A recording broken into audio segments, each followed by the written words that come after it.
Good morning, pre-calculus. How's everybody doing today? We are ready at this point in our course to begin what's going to be a semester-long survey of different types of functions that we can use to model different kinds of behavior that we might be observing. In the physical universe, if I'm going to do a sort of a natural science kind of a problem, I might use these functions to model things like, I don't know, gravitational interactions, or maybe the growth rate of certain plants and animals, or maybe other social dynamics that I see in the animal kingdom, maybe a chemical reaction. In the sort of social science realm, I can use these things to model sort of behavioral observations, maybe psychological studies. I can use them to measure marketing analysis and data on price and quantity and things that would inform decision making in the realms of business, criminal justice. These functions, what makes mathematics so powerful is that these simple function models that we're going to spend the rest of our semester studying in pre-calculus are so widely applicable to studying a wide variety of different kinds of behaviors and phenomena. So our prerogative this semester in pre-calculus is to understand how those function models work, which ones are really most appropriate for modeling different kinds of behavior that we might be observing, and then how, most importantly, to get information into those models and to extract information out of those models. What are those function models really telling us about the situations that they're modeling? Excuse me. So the first goal for today is to look at a type of function model that you've already had some significant exposure to from your time spent in algebra classes, and those are the linear function models.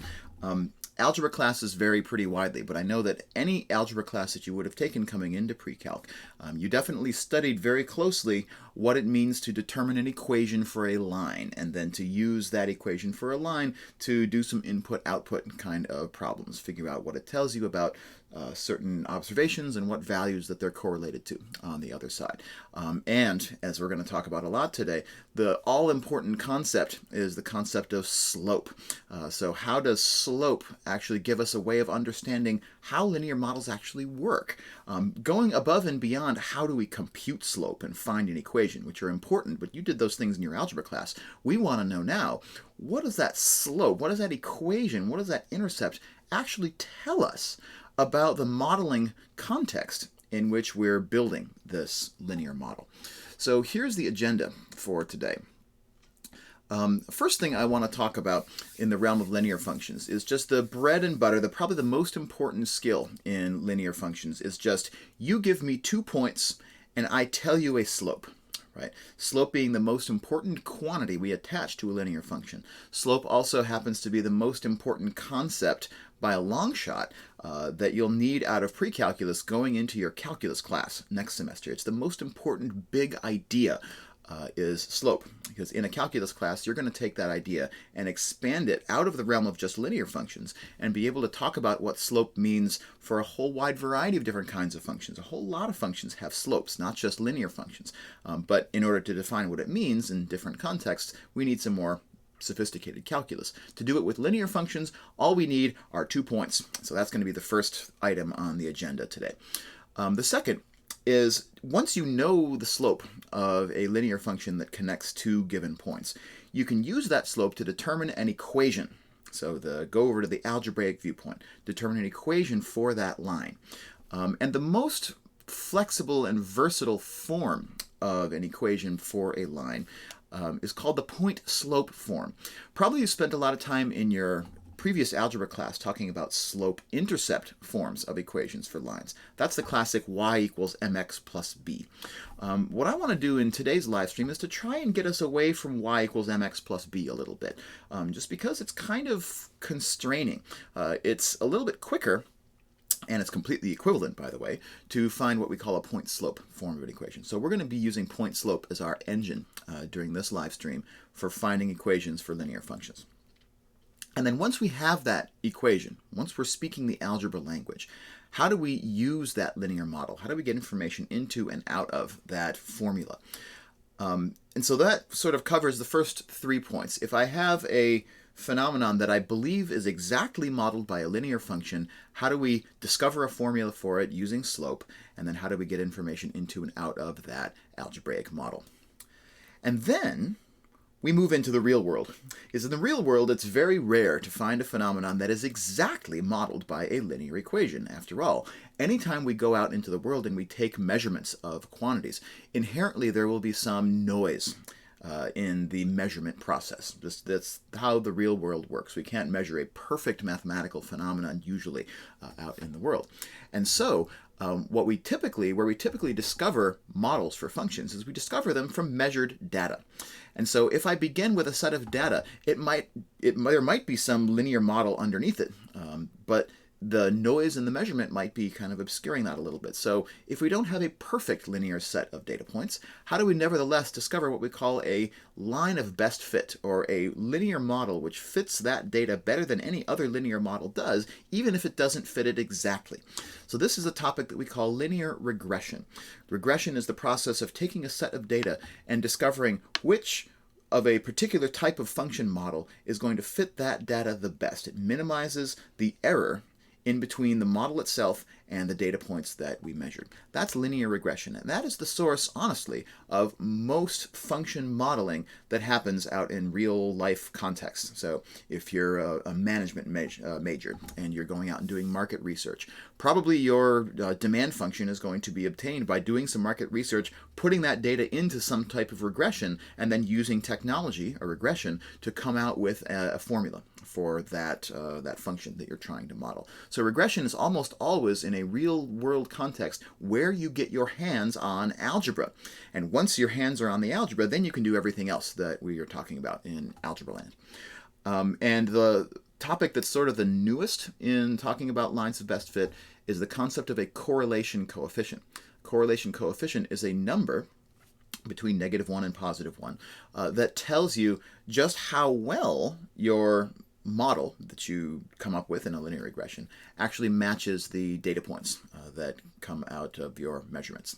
So that's sort of the agenda for today. It's all about linear functions, first talking about exact models for linear functions, and then talking about regression as a way to come up with the best approximate model for a linear phenomenon in a set of data. And then how do we get information into and out of those types of models? If you're my current student this semester and you're watching this live, feel free to ask any questions for clarification or enrichment or anything. If you just didn't understand something I said, drop me a question in our Slack channel, in the Ask It channel, and I'll be happy to try to address it in real time. If you're watching on Twitch today and you're not a part of my class, feel free to drop questions into the Twitch chat, and I'll try to respond to whatever questions that come along, prioritizing my current students first. So, what I want to do is I want to spend most of our time, probably about 30 or 40 minutes or so, talking about one problem. This is a modeling with linear functions activity that came out of Matt Bulkin's Active Preparation for Calculus online open educational resource. And so this is a problem in which what we're trying to do is come up with a model for the disappearance of ice flows on top of Mount Kilimanjaro. So Mount Kilimanjaro is the tallest mountain in Africa, and on top of it is basically fields of ice. And so climatologists and geologists have taken measurements of the depth of this ice over time. And the question is, what is the long-term trend? This is the power of having a model. It can take the data that we can see and measure and help us to make predictions about the behavior of this relationship outside of the data that we can see and touch and measure. It gives us an educated way to do things like predict the future or go backwards into the past, and to do so based on the data and the evidence that we have at our fingertips. So here's how this activity begins. We're given just 2 data points. I'm going to read this through here. Geologists measure the ice cover in the year 2000 to be approximately 1,951 square meters. So there's an area of ice on top of this mountain that's 1,951 square meters large. And then 7 years later, they go back and they measure it again, and the amount of ice cover on top of the mountain is 1,555 square meters. So, first thing that we notice here, first thing that I notice, is that in those 7 years between those measurements, the ice went from a relatively large amount in 1951 to a slightly less large amount. So a climatologist or a biologist might look at this and say, well, this is a reflection of perhaps a trend in global climate. Maybe the global average temperature has crept up, and so that ice has melted over the course of these 7 years. And so if we can come up with a function model that describes the situation based on the data that we have, then we should be able to do things like predict when this ice cover will vanish completely. This would be a really important question for somebody looking at global climate change and temperature and the effects of changing global temperatures on a longer scale. So that's kind of the agenda, is we want to start with just these two observations, and from these two observations develop a linear model that can help us to do the tasks that's listed here in this activity. So where do we begin? Oops. Uh-oh. Screwing up my agenda over here. There we go. So we're going to begin by just going through the process of what can we do based just on 2 points. The greatest thing about linear functions and what makes them the lowest hanging fruit in any kind of modeling context is that we only need 2 data points to completely determine a linear function. One of the reasons why this might be the case actually comes from Euclidean geometry. From Euclidean geometry, we know that any 2 points that are not on top of one another on a flat piece of paper have a unique line that they determine, that we can draw in between the two of them. So when it comes to the question of what can we do with 2 points, I like to start just from a visual graphical context. So from this context, what can I do? So what we'll do, I'm going to kind of nudge this down here for a second, is we'll get an XY coordinate system. And on the y-axis here, I'm going to place the ice depth measured, sorry, it's not depth. I need to actually change that really quickly. The y-coordinate is the ice area measured in square meters. There we go. Just fix that. So on the y-axis is going to be my ice area measured in square meters, and I've chosen my graph paper to be large enough to accommodate the kinds of numbers that were coming out of this problem. So 1,951, 1,555. I've chosen my y-axis here so that there's enough room on that axis to accommodate those numbers. Then on the x-axis, I want to measure the number of years since 2000. Anytime that we're using years as one of our variables, because years tend to be large numbers and the year 0 tends to be not very interesting for a lot of our modeling tasks, we'll do something like this, where we'll say, let's let the year 2000 be the year 0, x equals 0. And so if I do that, then according to the data from this problem, I need there to be enough room on the x-axis to get the year 0, which is t equals 0, and then also to accommodate the year 2007, which would be the year t equals 7, 7 years since 2000. So I'll choose my axes so that I can see x equals 0, and I can also see out to at least x equals 7, and then I'm also giving myself some room to be able to make predictions into the future as well. So we have 2 points given to us in this problem. The first point, the first observation, came in the year 2000, so at time 0, and the observation was that the ice area was 1,951 square meters. So what we can do with that observation is we can place a data point on my xy coordinate system, and that data point is placed here at an x coordinate of 0 and a y coordinate of 1,951, so it's just short of 2,000 up here. Let's put the Cartesian coordinates, let's put the ordered pair right on that observation right there. So that first observation gives us 1 data point on our graph. Then we go back to the information we have and we find that there's a second data point, the year 2007, when the ice cover was 1,555 square meters. So what do I do with that information? Well, we just put it in a second data point. So the second data point that I'll throw in here will have an x coordinate of 7, so over here in between 5 and 10. And then the y coordinate will be 1,555. So we'll place that data point right there, label it with its ordered pair as well. So now I've got my 2 data points. That is as much information as we have in this problem. It's not much, but it's enough for us to determine a linear function. After all, this is the Euclidean geometry viewpoint. As soon as I have 2 different points, I can connect those 2 different points with a unique line. There's only one line that I can draw that passes exactly through each of those 2 points, and there it is. And as soon as I draw that line on my graph paper, I now have a graphical model for the behavior that we've made observations of here. So from a graphical perspective, we can do a lot just based on this observation right now. I can take and say, well, I can put a different point anywhere that I want to along this line, and that different point, maybe I want to forecast forward to the year 2019, which is where we're in right now, right? So the year 2019 is going to have an x-coordinate of 19. It's going to have a y-coordinate of, well, whatever the y-coordinate of this marked point is right here.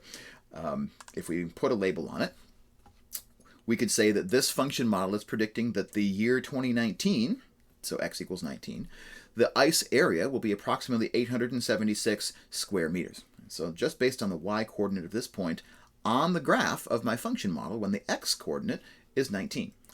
So even just having this graphical model lets us do a lot already to understand what this function model is trying to tell us. But of course, we want to do better than just having a graphical perspective, because while a picture speaks 1,000 words, it doesn't always do so very accurately. So having an equation for our function model not only is going to give us a way to be more accurate in the predictions that we make, but we can also then use that algebraic model to do fancy other things. Like if I want to take this model and build another model based on this one, we're going to want to have a formula, an algebraic realization of what this model is in order to be able to build upon this model and do other things later on. So the question that we want to tackle now is, how do I take these 2 points and determine a formula? How do I get a formula for this relationship out of these 2 points? So to do that, the thing that we want to do is understand how these 2 points describe a relationship of change between these 2 quantities. So let me go back to my whiteboard here for a minute. So with these 2 points, I'm going to kind of re-sketch them here on my coordinate system. So I have one point here, 0, 1951. And I have a second point, 7, 1555. And my x-axis here is measuring the number of years since 2000. And my y-axis is measuring the ice area in square meters.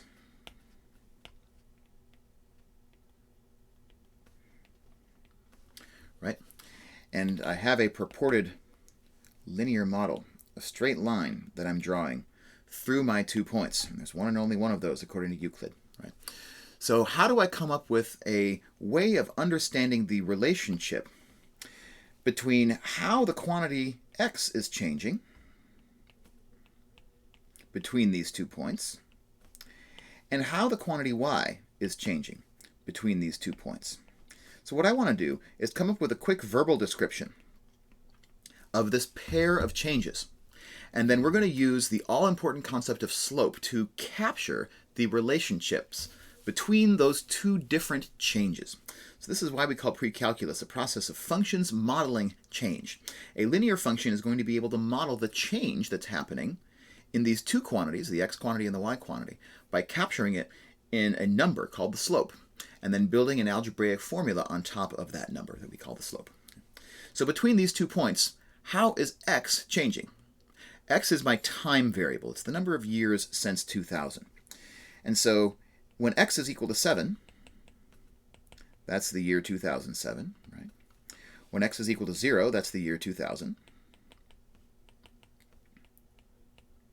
And the simplest way in arithmetic to measure how a quantity has changed is to use that bottom layer of the arithmetic layer cake, the addition and subtraction layer. It's the most fundamental, the most primitive type of arithmetic that we can do.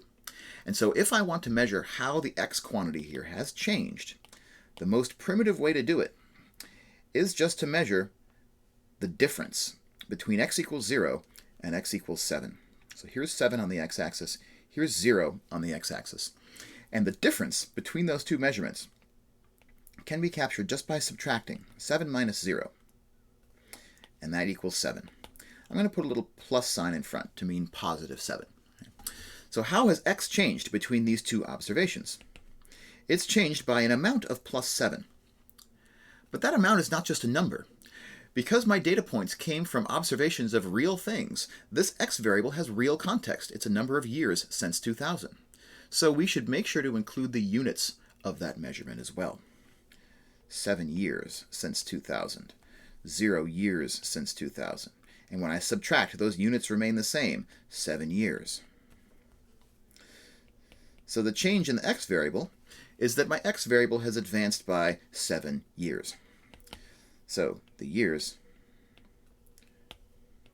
have increased by 7 between my two observations. So 7 years elapsed in between the first observation of ice area on Kilimanjaro and the second observation of ice area on Kilimanjaro. Right? So that's how the quantity x has changed in between these two data points that we're working with. And on my graph paper, that is just what I call the x distance, or the horizontal distance, in between my two observations. My first observation happened at x equals 0. My second happened at x equals 7. But if we only look at one of the variables, we're only getting half of the story. Because when there's a relationship between x and y, typically changing the value of x will result in a change in the value of y. So what resulting change has happened in my y coordinates? So for my y coordinates, we started at 1,951 in my first observation. And then in my second observation, the value of y has decreased to 1,555. So once again, we can kind of say, well, this 1951 here, this value of y, is 1,951 square meters of ice. 1,555 is y equals 1,555 square meters of ice.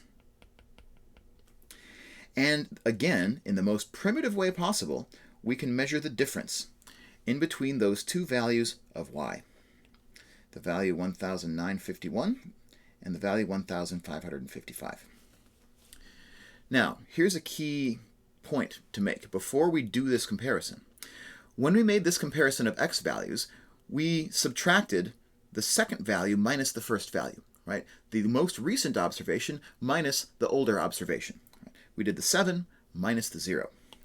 And so we sort of imposed an order on these 2 points. We sort of thought of this as my second point, where x equals 7 and y equals 1,555.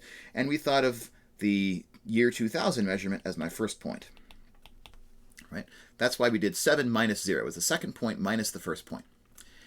And that same order is the order that we also have to use to subtract our y quantities. Right? So I should subtract the y coordinate of my second point, 1,555, minus the y coordinate of my first point, 1,951.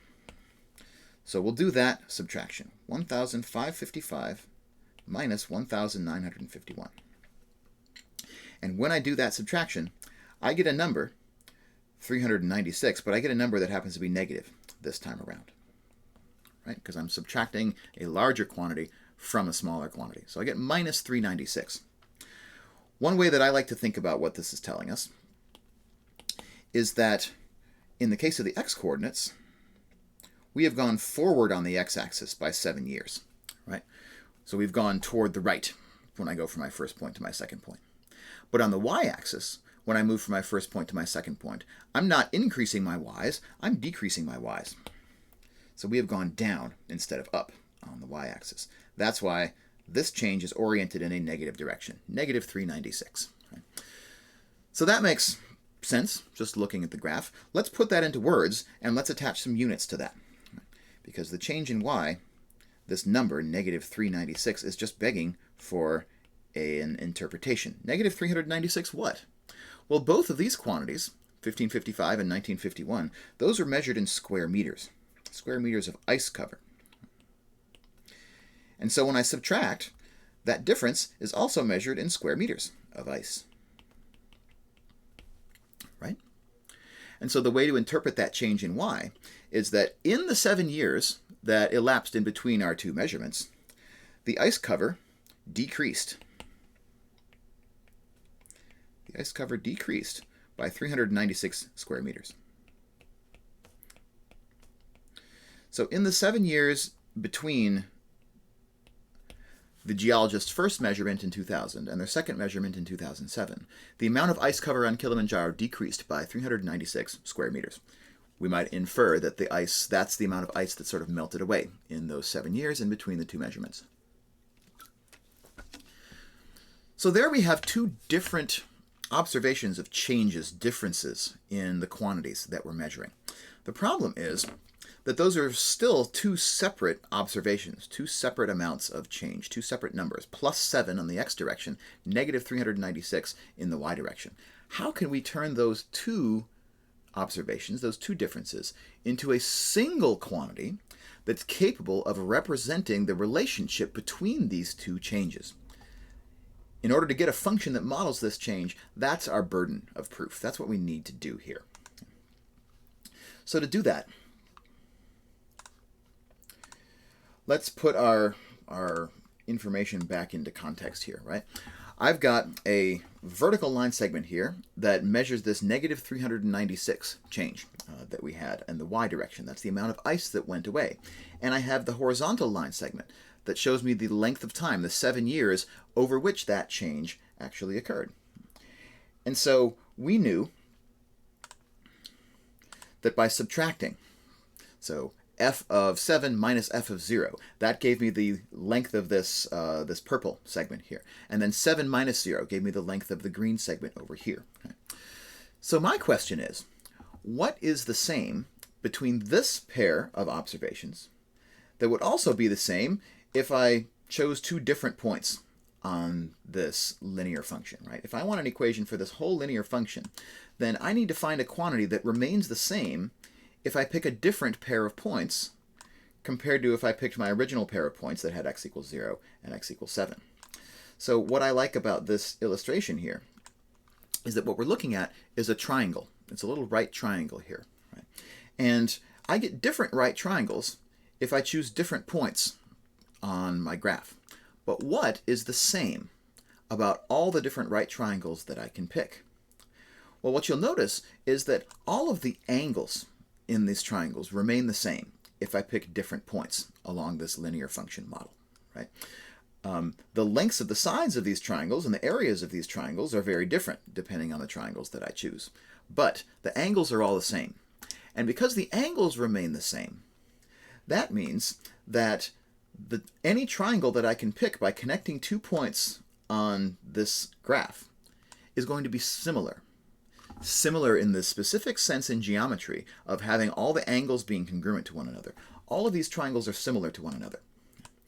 And so, what that means is that the lengths of the sides of any triangles that we could choose here are related one to another by their ratios, by division. And that's the key insight that tells us how to get a single number that represents the relationship between the lengths of the green sides in all these triangles and the lengths of the purple sides in all these triangles. If I divide, I will get a consistent relationship between these differences that is the same for any pair of points that I choose on this linear function model. And that ratio is called the slope of this linear relationship. So we're finally getting to the point that we needed to get to here, which is from 2 points, how do I determine a single number called the slope, which completely describes the nature of the relationship between the changes in x and the changes in y everywhere on my linear function. And so we introduce this quantity called the slope. And the slope is nothing more than a ratio. It's what we get by dividing the changes in one of my quantities by the changes in the other of my quantities. And we could do this in either direction. We could either put the x's on top and the y's on the bottom of the fraction, or we could put the y's on top and the x's on the bottom. But for reasons that we'll hopefully appreciate in a few minutes, the y's are what we end up putting on top. So we'll take this y difference, this -396, it becomes the numerator in my fraction that I'm going to make to define my slope, and the change in the x value becomes my denominator. Okay? And just by dividing those two differences, that's what a slope is. It's a ratio of differences, or sometimes called a difference quotient. Difference meaning that we subtracted, quotient meaning that we then divide. Right? I'm dividing -396 by 7. That's going to give me a number, a single number, which defines my slope because it tells me the ratio of the vertical side of this triangle to the horizontal side of this triangle. And because all these triangles are similar, that ratio is going to be the same no matter which of these triangles that I choose. And so that slope is not a property of just 2 points on this line. It's a property of the whole line. We could take a calculator if we wanted to and do negative 396 divided by 7. This isn't going to be very illuminating, perhaps, but we can do it. So negative 396, there it is. I'll divide by 7, and I get some number, right? Negative 56.57. Let's write down that number. Negative 56.57. Right? And so that gives me the slope of this line. If I wanted to understand, though, what that slope means, we're going to have to remember what the units of the y-axis and the x-axis were. The y-axis was measured in square meters of ice, and so this negative 396 is square meters of ice. The x-axis was measured in the number of years since the year 2000, and so the denominator there is years. And so if I want to understand the meaning of this number, the meaning of the slope, negative 56.57, I should carry my units across square meters of ice divided by years. And that division sign we can think of, we often read in English as the word per. So let's take a quick moment and just write down the meaning of this slope. Now that we have the units attached to it, I think it's easy to see what this slope is telling us. Right? The slope is telling me that this many square meters of ice, so 56.57 square meters of ice,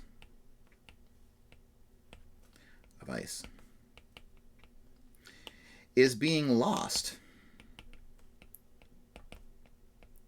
Lost here because this number is negative, right? The change in the y coordinate is negative as we go along. So the y coordinate is getting smaller, is being lost, and then per year, or per 1 year, if you like, right?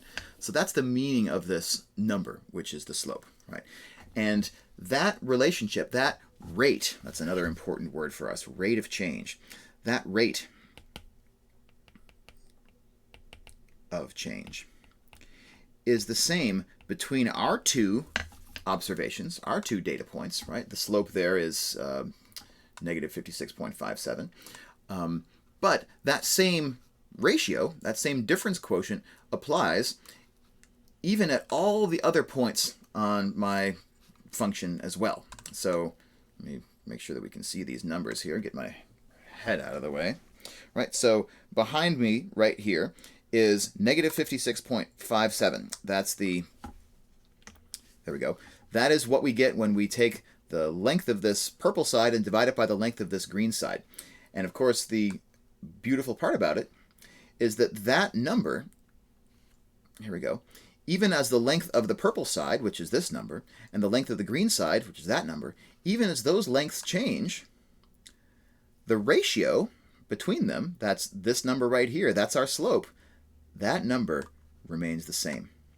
So between any 2 points on this linear relationship, when I divide their y difference by their x difference, those differences each individually vary quite a bit between these different points, but the ratio between them, their slope, stays constant the whole time. That's why we care about slope, because it tells the complete story of how the changes in these variables relate, and that story is the same at every point on the graph of this function. So slope is a big deal, and all we need to find slope is we just need 2 points. And in this case, we started out with the point x equals 0 and the point x equals 7. The y difference was negative 396. That's how much ice we lost in those 7 years. The x difference is 7, the number of years that elapsed. And when I divide negative 396 by 7, I get this number, which is the slope of my linear relationship. So slope is a really big deal. Knowing how to find it as a quotient of differences, so the difference in the y coordinates divided by the difference in the x coordinates. Make sure you get the y's on top, right? So we'll talk a little bit in a moment about why that's important. And being able to understand, interpret what that slope actually means, right? In this example, that number, negative 56.57, up there, tells me that every year, that's the rate at which ice was being lost in this example.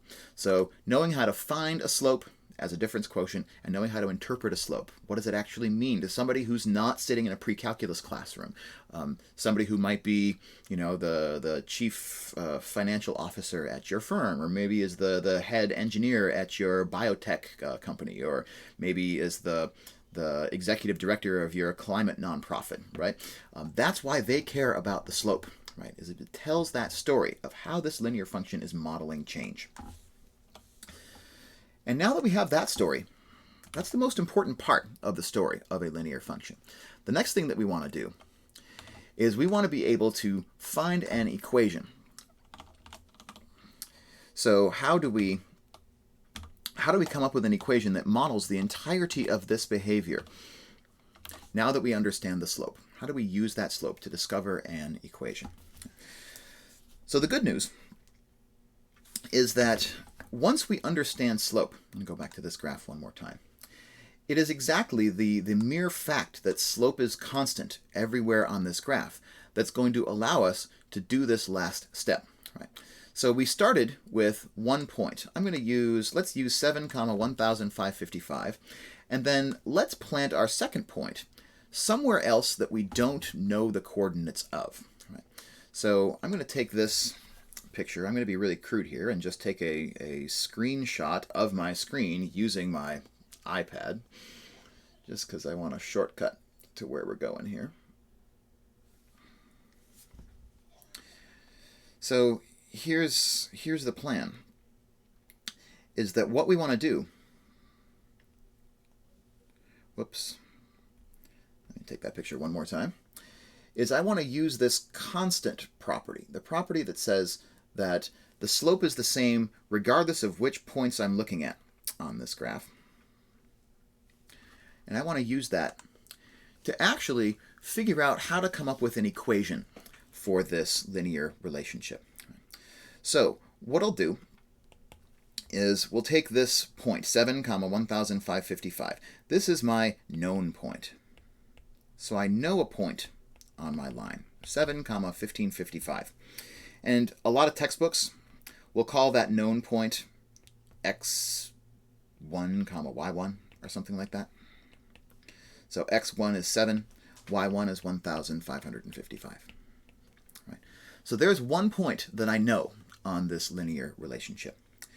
But I also know one more thing. Right. We also know the slope. And that slope is, depending on how we want to do this decimal number, I'm just going to write it as a fraction. My known slope was minus 396 over 7 as a fraction. Or, if you like, it's negative 56.57, approximately, right?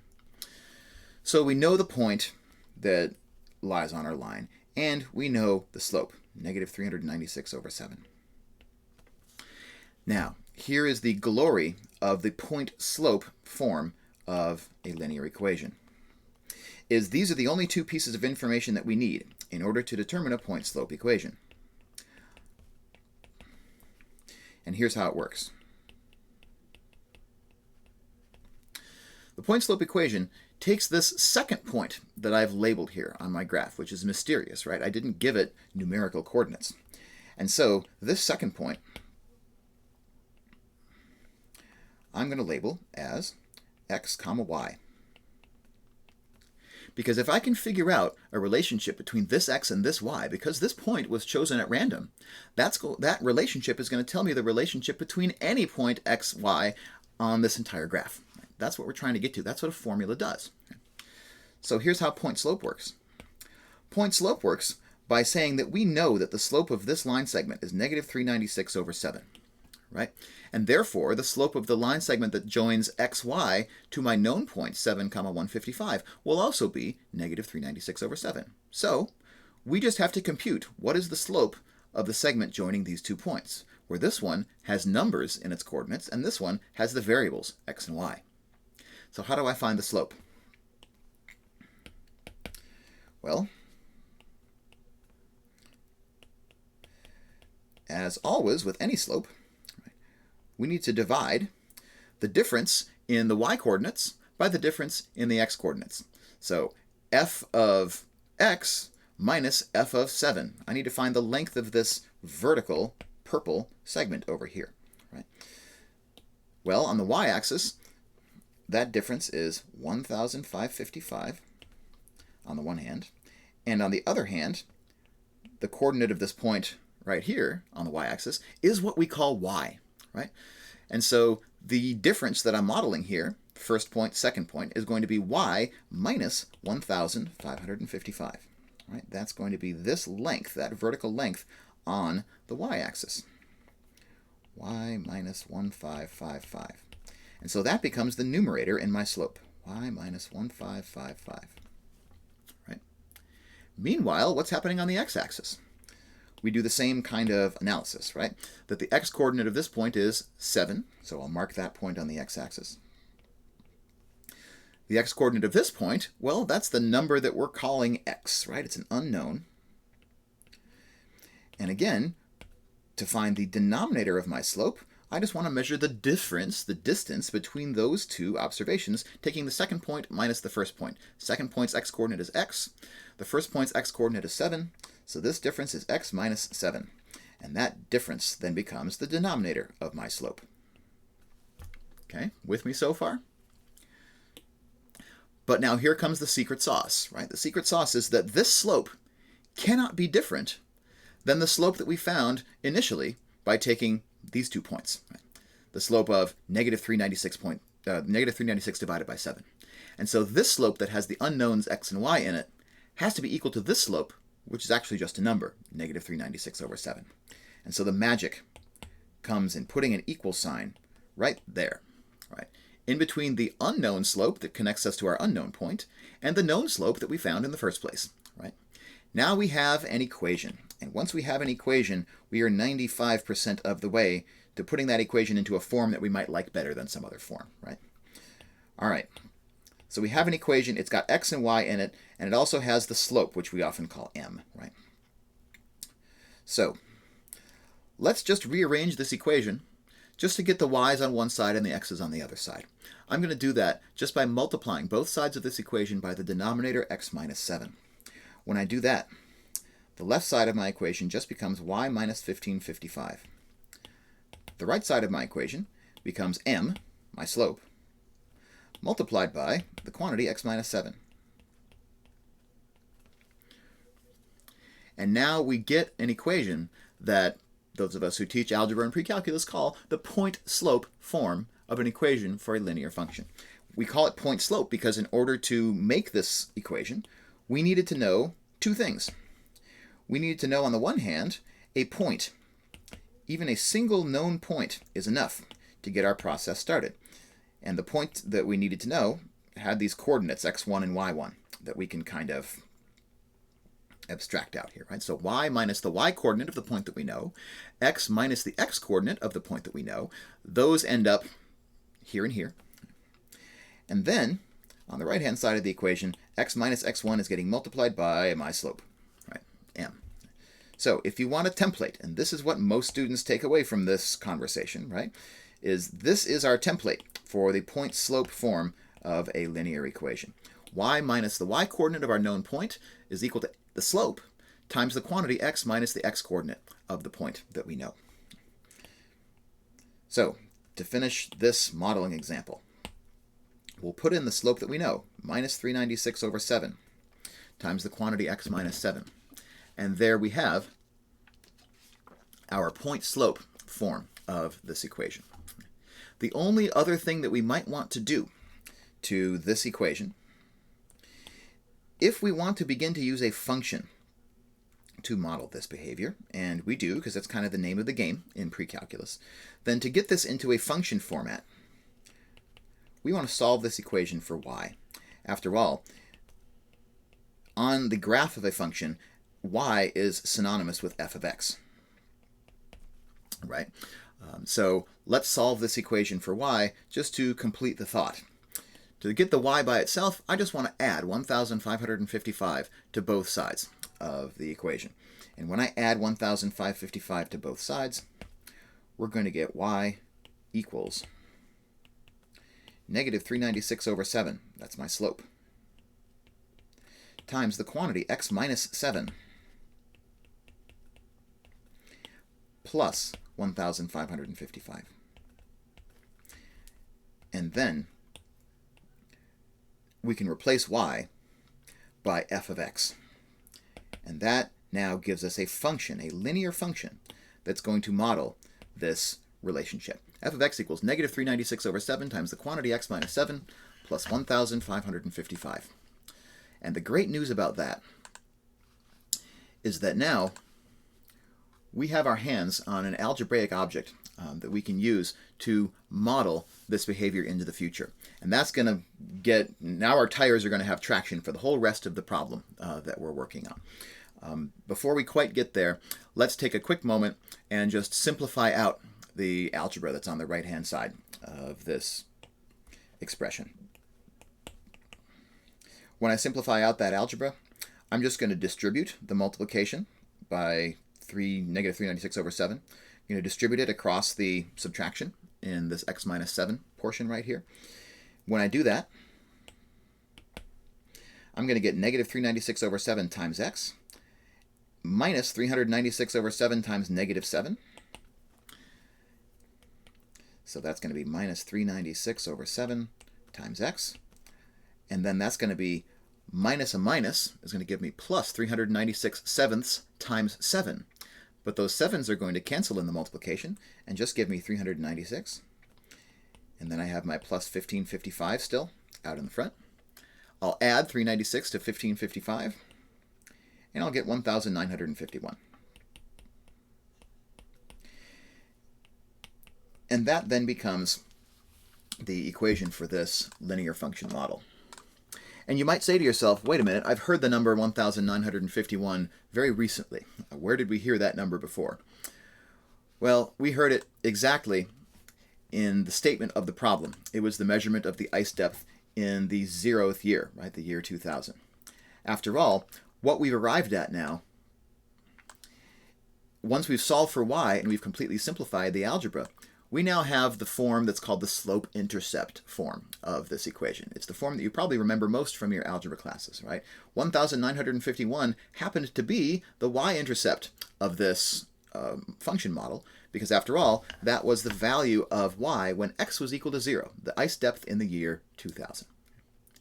So we have our algebraic model, and that means that we're now ready to use this model to finish the problem that we started. So how do we now use this linear model to make predictions and to understand what the algebra is actually telling us in the grand scheme of things?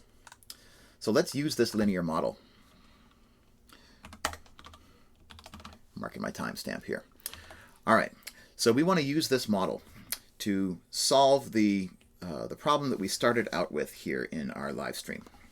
So let's take a moment and I'm going to write it down. You're not going to see my work here for a second, but I want to write down the formula for the function that we have here. F of x equals negative 396 over 7, x plus 1,951. Okay. That's this f of x model that we have right there. So going back to the question, we already did part A. I mean, that's what we spent the last 30 minutes or so doing together very slowly and carefully. Find a linear model whose output is the area, A, in square meters in year t, where t is the number of years after 2000. So I used x and y to represent the number of years and the area, respectively. But it's always a good idea when you're doing a contextual problem to use contextual variables to represent your quantities. So in place of y, I'm going to think of A, because A stands for area. That's going to help remind me later on what these variables are actually supposed to be doing for me. And in place of X, the number of years since 2000, we're going to have T. T is a very common choice when we're going to use a variable to represent time. So I'm going to take this opportunity to change those variables, to make them more meaningful to me. And if they're more meaningful to me, I'm hoping they'll be more meaningful to you in the process of using this function model.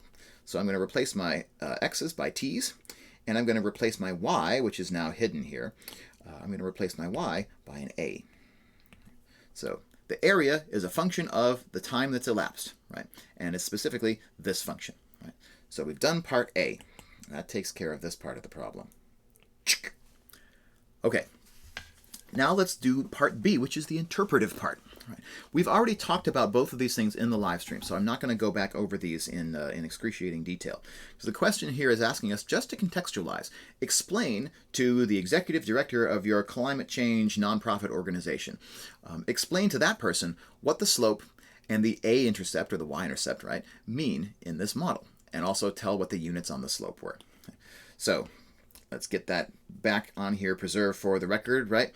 The slope, this negative 396 over 7, the other way that we understood what that number was as negative 56.57, right?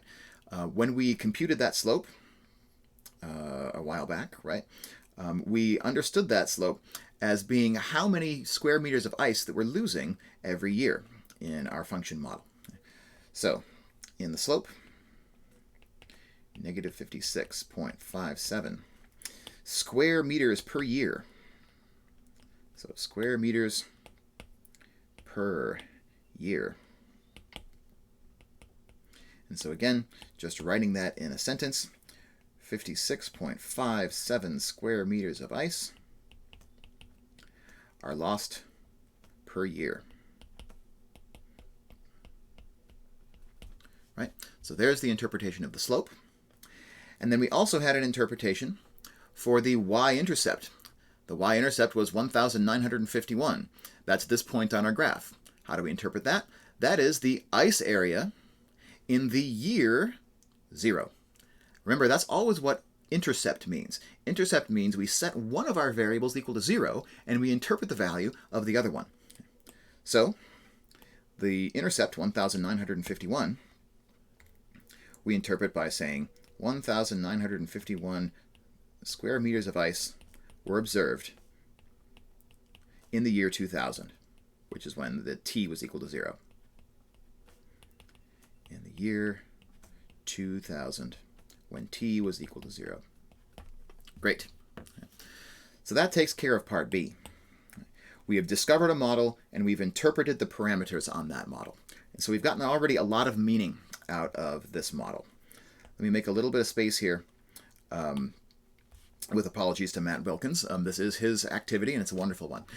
Let's finish by doing these last several parts.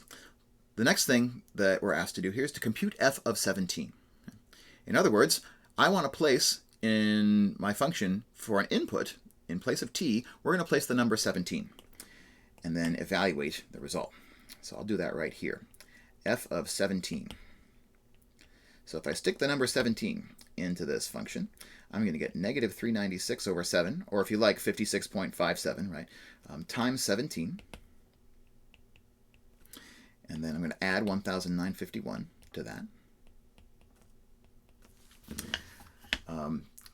We do out the arithmetic. We'll follow the order of operations, do everything that we might want to do there. I'm going to switch over to Desmos and use it as my calculator. So negative 396 over 7 times 17 added to 1,951. That gives me 989.28. I'll cut off the decimals right there. We don't really need super accurate. I don't mind, by the way, when you work problems like these for my course, I don't mind what your rounding convention is. My only caution is to try to avoid rounding until the very end of the problem, so until you have your final answer. That's just to avoid errors in rounding early, compounding to make larger errors in your final answer at the end. So about 989.28. And what we've gotten there, right, is we've gotten, let me take some of the decorations off of this graph here for a moment. What we've done is we've really gone to x equals 17, right? So x equals 17 right here on the on the x-axis, and we've placed a point on our linear function model, and we've discovered by evaluating f of 17 what the y-coordinate of that point is, and there it is, 989.286. So returning to the problem, what does this quantity actually measure? Write a complete sentence to explain what this means. Well, 989.28 is the y-coordinate when the x-coordinate is 17, but the x-coordinate is the number of years since 2000. So when x is 17, that must mean that we are looking at a measurement in the year 2000 plus 17, right? So when x is equal to 17, This is the year 2017. Meanwhile, the y-coordinate is a measurement of the ice area in square meters. And so we would say that the ice area here is 989.28 square meters. And so f of 17 is going to tell us that in the year 2017, according to this model, in the year 2017, the depth of ice is predicted by this model to be 989.28 square meters. So there's an instance of how we can use this function model to make a prediction, to go beyond the data that we observed and can see, and make a prediction to what happens beyond that data. That's the real power of a function model. It helps us to see beyond our data and to make predictions that are based on that data as best as possible and informed by that data, but which go beyond what we know for sure to be true based on our observations. So that's part C. What is f of 17 and what does it tell me? Let's move on to part D, and this is the one that if you're the CEO of a activist climate organization, this is probably what you care about the most. Based on this data, when is the ice cover going to vanish completely? So how are we going to answer this? Well, in order to answer this, we need to get an understanding of what it means for the ice cover to vanish. Right? Well, vanish, anytime you see the word vanish in mathematics, it almost always indicates the number 0. So we've got a 0 in this problem somewhere. But where? Well, what we want is we want a 0 in the ice cover, right? We want to know when the ice cover is going to be 0. And the ice cover is my y variable in this problem. But remember, we don't have a y anymore. We have an a. So we want to know when the area of ice, a, is equal to 0. But the role of a is being modeled by my function, f of t. So what I really want is I really want to figure out how to make f of t equal to 0. Let's go to the graph for a minute here. F of t, that's my ice area. That's being measured on the y-axis. So when do we reach 0 on the y-axis in my model? Well, the answer to that, we just have to take and, we just want to slide my point here on the graph all the way out to a place where the y-coordinate becomes 0. And according to this, that looks like it happens somewhere in this neighborhood over here. Right? So from the graphical story, we can predict that somewhere between x equals 34 and x equals 35, that is when the ice cover vanishes completely, according to this model. Right? So if we only want a ballpark estimate, and probably the CEO of a climate organization is good enough with this, so this is good enough to go to press, right? They'll be able to say somewhere between the year 2034 and the year 2035, this ice cover will have vanished completely, according to this model, right? So if that level of accuracy is good enough, you can just use the graphical model. But of course, we want to really put as fine a point on this as possible. We want to use the algebraic model to do this. And so how do we do that? How do we use the formula?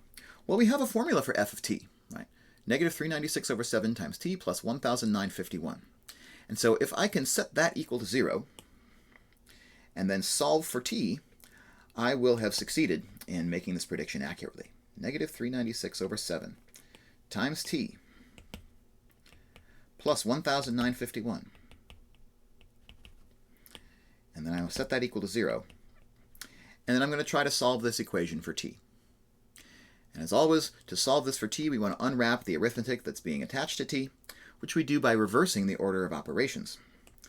So the first thing I'll do is I'll subtract 1951 from both sides. That'll give me negative 396 over 7 times t is equal to 1,951.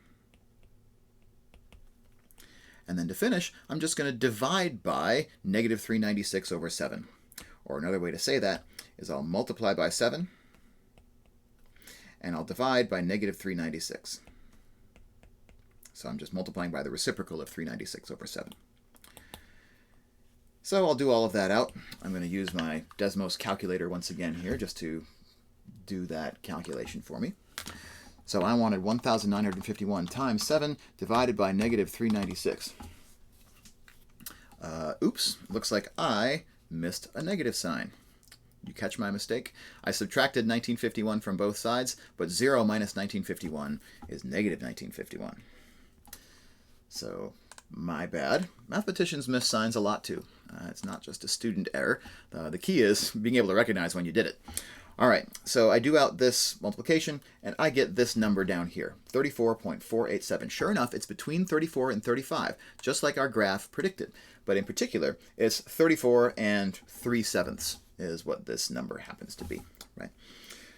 And so that then, 34 and 3/7, make it a mixed number. I don't usually use mixed numbers, but we'll use one for right now, right? When do we predict the ice cover to vanish? After 34 and 3/7 years. And so when t is approximately 34.428, i.e. in the year 2034. That's when the ice cover will vanish according to this model. Last but not least is a question about domain. This harkens us back to our original discussion about what functions are and what their properties are. What is a reasonable domain to use for this model, and what is the corresponding range? Let's answer that question just by looking at our graph one more time. So from the point of view of algebra, this model can be used for any values of x and any values of y that we choose. But the question that's being asked here is, what is a reasonable domain to use this function for in the modeling context of the problem? Right? So what x's are actually going to make sense to use? And this is always informed by the context. Right?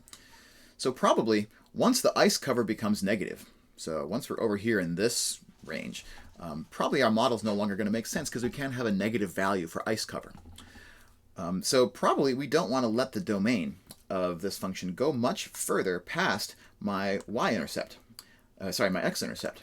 Right. So I'm going to cut this off. X is less than or equal to 34.485, whatever. Right? 34, sorry, that's a typo, 34.4857. Right. So probably I want to chop off the domain of my model at that point, because once we go past that point, it's predicting that my ice cover is negative, and that makes no sense biologically. Right? Similarly, I don't know how far into the past this model is going to be valid. I mean, maybe it is actually valid to predict backwards. Maybe the ice cover in 1950 could be predicted by following this model backwards. I don't know. But sort of the conservative estimate might be to just sort of cut this off at time 0. Maybe that's what we'll try, and just cut the domain off at x equals 0. There could be multiple answers. Again, it depends really on the context and how you would explain this as a biologist or a geologist who went out and made these measurements.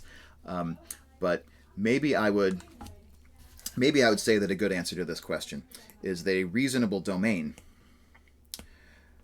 might be from 0 to 34.428 for my domain. And if that's my reasonable domain, then my range is going to be the y values that are covered, which go from 0 to 1951. 0 to 1951, and that'll be an idea for the range. Okay, and that completes this activity. So that's everything that we're going to do with exact linear models and linear functions this week. I want to take about a 1-minute break or so, a little hiatus, and then we're going to come back and talk about linear regressions and lines of best fit. This will go by a little bit more quickly than the original because we already know now what slope and intercept mean. We just have to introduce the notion of a linear regression and how to use technology to discover it. So we're going to take just a 1-minute break in the video so I can get set up for that part.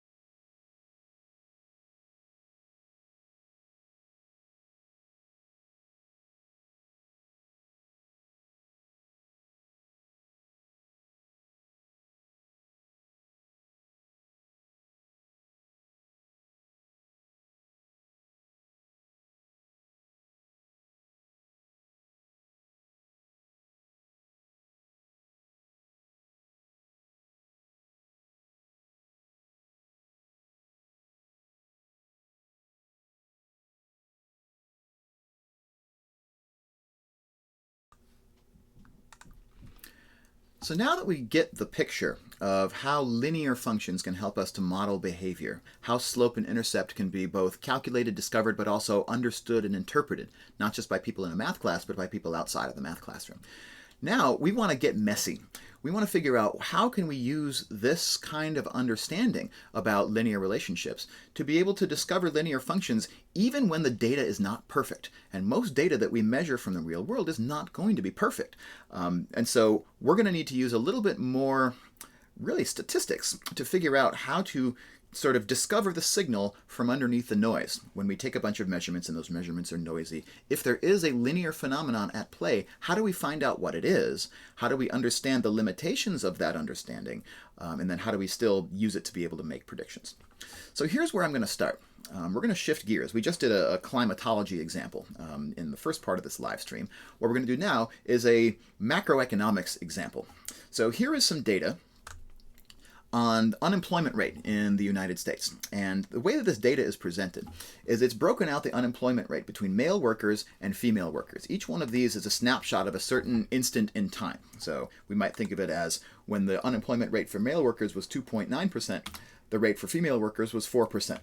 When the unemployment rate for male workers was 6%, for female workers, it was 5.2. So both the independent and the dependent variables here are unemployment rates. There's not really a time variable that we're going to look at here. So we get a whole bunch of observations. We've got 13 observations right here. So how can we take this data and understand whether or not there is a linear relationship at play? Can we model the relationship between male unemployment and female unemployment by using a linear model? And if so, what can that model then tell me? So the best first step, when you have a data table, you don't know what story that data is telling you. The best play is to just scatter plot it. Just get your data points onto an XY coordinate system. And when I do that, this is what it looks like. Right? I've got the male unemployment rate on the horizontal axis, the female on the vertical axis, and then here is a scatter plot of a bunch of data points. So it's a valid question to ask, why should we expect that this data can be measured by a linear function? Can I really draw a straight line that goes through these points sort of well enough to be able to model the general phenomenon that's happening here? So I'm sort of shuffling through a bunch of different potential linear equations that we could use. It kind of looks like there is an upward trend, right? That as male unemployment increases, so does female unemployment. That seems to be the story that's being told here. But at what rate is that happening? Are any of these lines better than any others at capturing the trend in this data? And the answer is yes. There is one, generically, there is one line that's going to be better than any others at capturing the trend in this data and coming the closest to going exactly through all of the data points. And that line is called a line of best fit, or a linear regression line. Regression refers to the process that we're going to use to discover that line. Now, discovering that line is a statistical process. Really what it requires us to do is to optimize the difference, what's called the mean squared error, in between the model itself, the line, and all of the 13 data points that are on my graph. And so we could do that with a pencil and a paper, but it is completely a busy work exercise. So linear regressions we are going to find using technology. So you can use a spreadsheet software to do this. For example, you can use Excel, or I'm using Google Sheets right here to do this. What you can do is use a function called slope. So if I just type in slope as my function, and then I enter in my y, range of my y values, comma, the range of my x values, it's going to tell me an estimate for the slope of the line of best fit. I can then ask it for the intercept. This is probably not the way you're going to do this ultimately, but I did want to show you this. If you do use Excel or if you use Google Sheets to keep data, you can find the slope and the intercept of your line of best fit like this. And once you have a slope and an intercept, you have therefore a line of best fit equation. Y equals mx, so 0.6945x, plus b, 1.434. Right? So that's a way to do it just directly using spreadsheet software. Desmos, of course, is lovely, and it will do this for you automatically. All you have to do is, first of all, type in your function model. I like to type it as y equals mx plus b, once again, right? So that's the type of function I want to fit to this data in a linear regression. And then, when I have my data in a table up here, the role of x is being played by x1, right? The x coordinates that are in this first column, and the role of y is being played by y1. Now I've screwed that up a little bit. So to make Desmos do a linear regression, replace the equal sign with a twiddle, one of these little symbols that's on top of the back tick on the upper left-hand side of your keyboard. If you do that, y1 twiddle mx1 plus b, Desmos performs a linear regression on your data and spits out the line of best fit. Here's the parameter m, the slope. Here's the parameter b, the intercept. These are the same values, by the way, that we just found in our Google spreadsheet over here. So what this is telling me is that the line y equals 0.694529 x plus 1.43411, that line is the line which passes the closest through all 13 of these data points. This is what we call the line of best fit for this data, right? Okay, so that is how to perform a linear regression using technology. We did it once with a spreadsheet, and now we did it once with Desmos. I don't care which one that you use. When you're doing this kind of analysis out on the job, you're probably using whatever software you use on the job. Excel is probably the most common choice. And particularly if you're a major in business, you might already have some experience using Excel. The same commands that I used to do this in Google Sheets will also work in Excel as well. So now that we know what this line of best fits equation is, let's go back to what we were talking about earlier, and let's interpret the slope, and let's interpret the intercept. Starting with the slope, 0.694529. 694529. That's the slope of this linear relationship. And remember, the slope always measures a rate of change of the y-coordinate units per unit change in the x-coordinates. So this is a percent female unemployment per percent male unemployment. So those would be the units, right? Female unemployment are the units on the y-axis divided by male unemployment, that's the units on the x-axis. And so we would kind of read this as percent female unemployment per percent male unemployment. But let's make that into a better story. I think the better story that we can tell with that is to say that the female unemployment increases by 0.69% per each increase of 1% in male unemployment. So that's maybe a better way to contextualize this number, right? For every 1% increase in male unemployment, there is a 0.69% increase in female unemployment that comes along with that, right? So it tells me, again, the rate of change. As my x-coordinate changes, how rapidly does my y-coordinate change? For every 1% that male unemployment increases, female unemployment increases by 0.6945%. Right? So there's a contextualization of the slope. What about the intercept? 1.43411. Well, that's the y-intercept of my model, right? And so that would be the coordinates of that point right there. What is that point going to tell me? Remember, an intercept always is what we get by setting one of the quantities equal to 0. The y-intercept we get by setting x equal to 0. And if the male unemployment rate is what we mean by x, then that must mean that when male unemployment falls to 0, this never happens, of course, in reality, but if, we'll say, if male unemployment were to fall to 0%, we would predict, according to this model, female unemployment would be predicted to be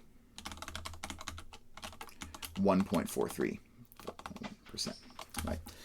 So that's the story that the intercept here is telling. If we can believe the intercept, one of the hard things about modeling is that the models that we build are generally the most useful and predictive when they're closest to the data points themselves. When we start to get far away from the data points, we can run into sort of weird predictions, right? For instance, if every male that were looking for a job found a job and they had an unemployment rate of 0%, this model would still predict that 1.43% of female job seekers would be unemployed. So there is a slope and an intercept contextualization. What do they mean to somebody who doesn't care as much about mathematics as they care about economics, right? So there's one last topic that we want to cover when it comes to linear regressions and lines of best fit. And the last topic that we want to talk about is what are called correlation coefficients. Correlation coefficients give us a useful measurement of how good a model of a linear function actually is. How close to the data does our line actually come? Right? Is it a strong model of the data, or is it a fairly unreliable or a weak model of the data? Okay. So a correlation coefficient goes by the name R. And so in my Desmos output right here, R equals 0.9063. R equals 0.9063. So this is what we call a correlation coefficient. And every correlation coefficient from any kind of statistical regression model is always a number between -1 and +1. And it indicates that there's kind of a spectrum. I'm going to kind of sketch this out here real quick. There's a spectrum of correlation coefficients. Come back over to here, right? And on one end of the spectrum, it's R equals -1. On the other end of the spectrum is R equals +1. And so, of course, immediately in the middle is R equals 0. And each one of those extremes has an interpretation that we can pull out of it. When R equals +1, my regression is a perfect linear model. In other words, the line that we get of best fit passes exactly through all of the data points. Not only that, we get what's called a positive correlation. In other words, the slope is positive. Positive slope. So anytime we have a correlation coefficient that's positive, that indicates that the line of best fit has a slope that's positive. And so as one of my quantities increases, the other quantity increases as well. So the opposite is true at the other end of the spectrum. If R is equal to -1, then we have what's called a negative correlation. In other words, a negative slope to my line of best fit. But when R is equal to -1, it's a perfect linear model again. So perfection happens at plus and -1. Negative correlations happen for negative values of R, positive correlations for positive values of R. So what about the middle? R equals 0. R equals 0 indicates that there is no linear correlation. In other words, there is no linear model which is better than any other linear model at modeling the behavior of the data points. R equals 0 tends to mean that your data points are in a gigantic cloud, right? There's not really much that you can do to come up with a linear model that's better than any other linear model. So one of the things to be sort of cautious about when it comes to correlation coefficients is that they don't always completely tell such a perfect story. So I just want to kind of get this on our radar screens real quickly. So here are examples of 4 different sets of data that all have the same regression line, all that have the same line of best fit, and they all have the same correlation coefficient. I don't actually know what that correlation coefficient is in this example, but all 4 of these data sets have the same line of best fit and the same correlation coefficient. But you'll notice that qualitatively, the behaviors in these data sets are very different. So this is just put in there to caution you against being too overly confident in your linear models. The equation and the correlation coefficient can't really tell the whole story all the time. So always include a graph anytime you have your data that you're trying to make predictions off of as well, just to make sure that the reader has both the story that comes from the algebra and the statistics, but also that comes from the graph itself. So our example, going back to our unemployment rate problem here, we had a correlation coefficient of R equals 0.9063. So that situated us somewhere over here, right? So R equals 0.9063. So we have, according to this, a positive correlation, right? Because we have a positive number for my R. So at least we can start by saying that the correlation coefficient, the correlation of male to female unemployment rates is positive. As male unemployment goes up, female unemployment also goes up. We can see that just looking on the graph. As I move toward the right on my graph to increase male unemployment rate, I'm also moving up to increase the female unemployment rate. So it's a positive correlation. But furthermore, the fact that R is equal to 0.9, and we're pretty close to perfection on this linear model. Pretty close is really vague. I'm not going to make that any more specific. That's a job for your statistics professors to do. And we can say that the correlation is fairly strong. It's fairly strong, close to 1. Right?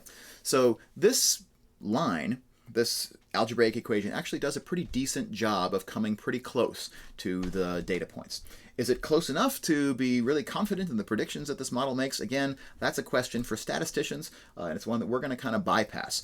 So suffice to say, for our purposes in this class, you can make the argument that if your number is relatively close, according to you, to +1 or to -1, your model is pretty strong.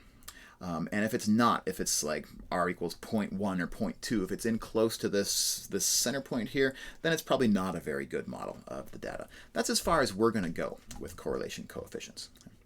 And so that's how we were able to take some kind of messy data, observations of unemployment rates, come up with a linear model for it, interpret the meaning of these linear models, the parameters, the slope and the intercept, and then also say something about the strength of the correlation. And that gives us a lot of tools. Just armed with linear functions, both exact linear models as we started today with, and also approximate linear models that we get from lines of best fit and linear regressions, we can model and make a lot of inferences about phenomena that we observe in the real world. That's going to cover the first half of this chapter that we're talking about in pre-calculus. And it kind of closes the book on linear modeling and linear relationships. Where we're going to go in our next live stream is we're going to amp it up a little bit and take the degrees of our polynomials that we use to construct our models from 1, linear functions, up to 2, quadratic functions. So we're going to talk in our next live stream about how to do all of this stuff again, but doing it with quadratic models and not just linear models. So I'll look forward to doing that and seeing you in our next live stream.